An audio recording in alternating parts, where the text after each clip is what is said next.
Imagine someone put a big keep out sign on your lawn and they aren't even from your own country, neighborhood, or your house. That's exactly what happened on a sunny Mexican beach called Playa Bagdad. Men working for the US government put a sign up that read, "Warning, restricted area." The Mexican people were instantly angry. Why? Because last time the US came onto their land, onto Mexican land, they lost half of it. And this wasn't a mistake. It's a loud reminder of who has the power. That sign represents the problem, but on a massive scale. But there's a quieter, even bigger problem happening deep inside Mexico's great cities. People from the US are moving there in huge numbers. Over 1.6 million of them live in Mexico as I speak. This isn't a military invasion, but it's an economic one. And it's making Mexicans frustrated, overwhelmed, and sometimes even angry. Well, a lot of times even angry. The big question is, why are so many of them coming? And what's the real cost to the people who call Mexico home? The cost crisis. Picture this. You come home and the sticker price for rent has doubled. You can't afford to live in your own town anymore. The people moving to Mexico often are called digital nomads or expats. That's what they call themselves. They're basically immigrants. That's what they are. There's a lot of US workers who come and live in Mexico and work on their laptops and make money, make US dollars from back home. And because of this, they see a big opportunity in Mexico. There's great weather, amazing culture, and things cost way less than places like New York or California. And earning a US salary while paying Mexican pesos is a huge money saver for them. This creates a big gap, and this gap is a root of a big problem. In some popular parts of Mexico City, like the neighborhoods of Roma or Condesa, the average rent for apartments shot up like 51% in only 4 years. Think about a family or an older person who has been living there their whole life or for generations. Some of them are now being asked to pay double of what they used to pay, simply because a foreigner with more money is willing to pay it. Now, the rents have jumped between 10 and 30% in many cities across Mexico since 2020. This makes it impossible for locals to afford places to live in their own cities.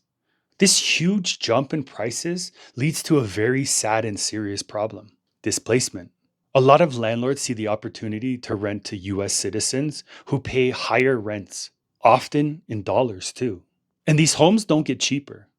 They get turned into short term rentals like Airbnbs, which take homes off the market for local people forever, basically. Families are forced to move away from schools, their jobs, and their friends and family. They lose their community just so someone can have a cheap vacation home or a better place to work remotely.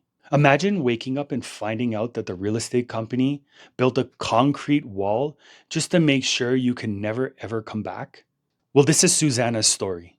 The problem of rising rent affects millions. But the story of Susana Alanis Segunda, sorry if I'm messing this name up, shows how harsh the fight has become. Susana, a 63-year-old Mexican woman, ran her newspaper stand in the Condesa neighborhood of Mexico City for over 2 decades. This stand was more than a job. It was her life, her community meeting spot, and how she paid for everything. When an old building next to her was torn down to be built this new fancy apartments for foreigners, her life was put on hold. She had to wait to return to her business because of this construction. And the thing is, the story doesn't come to a point where the developers just ignored her. They committed a direct, cruel act of displacement. As the new upscale building was finished, the real estate company placed a long, heavy concrete planter where Susana's newspaper stand has been for the last 20 years.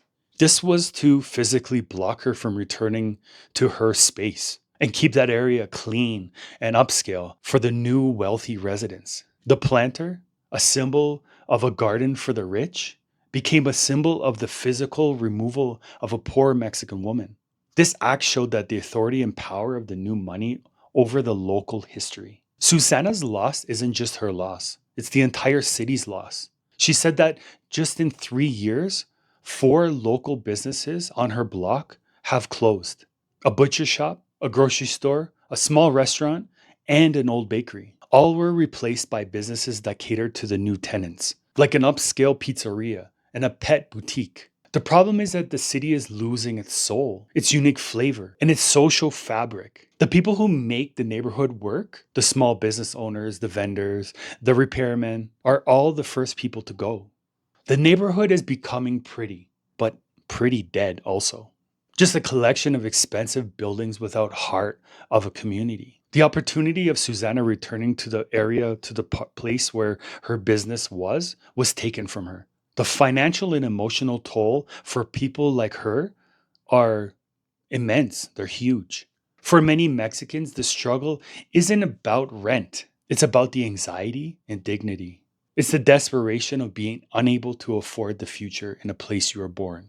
When the new wealth comes in, it doesn't just rise prices. It destroys the trust and the support networks that communities actually rely on. The solution is found in activism.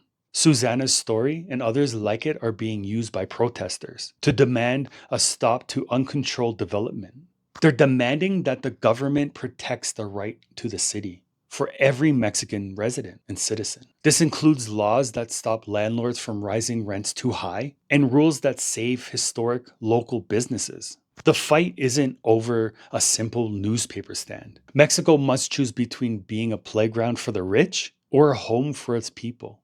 The influx of Americans create a huge opportunity for new businesses that cater to them. Old traditional bakeries or butchers who have been there for 50 plus years are suddenly replaced by expensive vegan restaurants, dog grooming services, or yoga studios. This is called cultural appropriation, taking fun, trendy parts of the culture, like food and beautiful buildings, and getting rid of other parts that are cultural, like local markets and street vendors. Some Americans have actually complained that the street food stalls are too loud or clog up the streets, missing the point that those stalls are the culture. And to be honest, the food there most of the time is amazing. But I guess what do I know?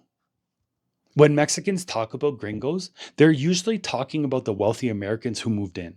The problem isn't that these people are here, but that many of them refuse to speak Spanish or even learn the local rules or culture. They're not interested whatsoever. The problem is mostly with these US citizens or these US migrants who come with a feeling of white privilege, meaning they think that their life is the best.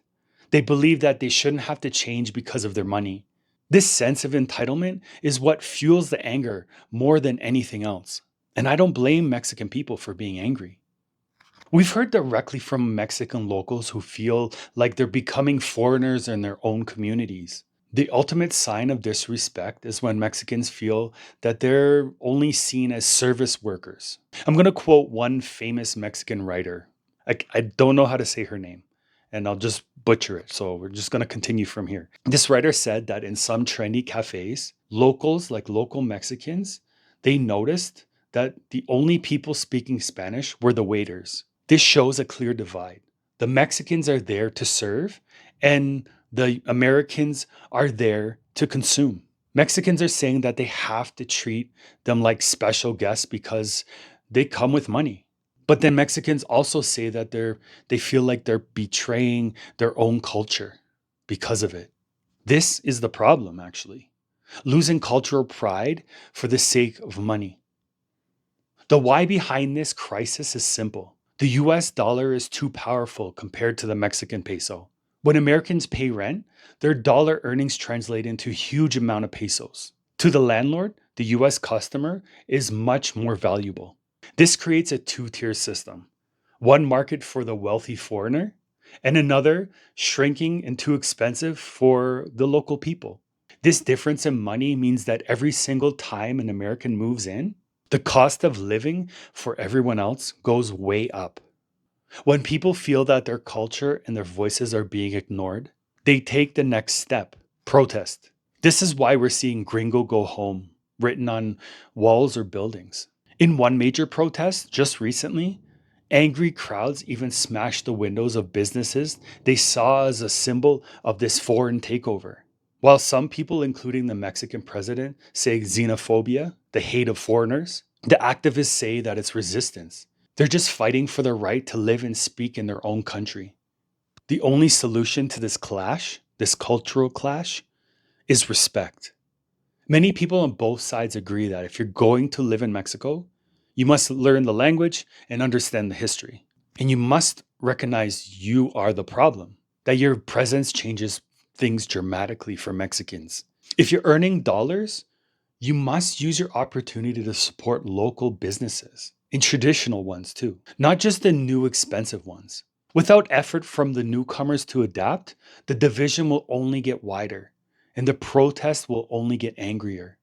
The movement of wealthy Americans into Mexico creates an opportunity for them, but a crisis for Mexican people. It's not about hating foreigners. I don't see it that way myself. It's about defending the right of Mexicans to live in their own country without being forced out by high prices they can't afford or cultural disregard. If you watched this far, I'm sure you liked this video. And I have good news. I have more just like this one right here. In it, I give you 10 reasons why the US hates Mexicans. It sounds pretty intense, I know, but I also know that you'll like it. So click it and I'll see you there. Thanks for watching.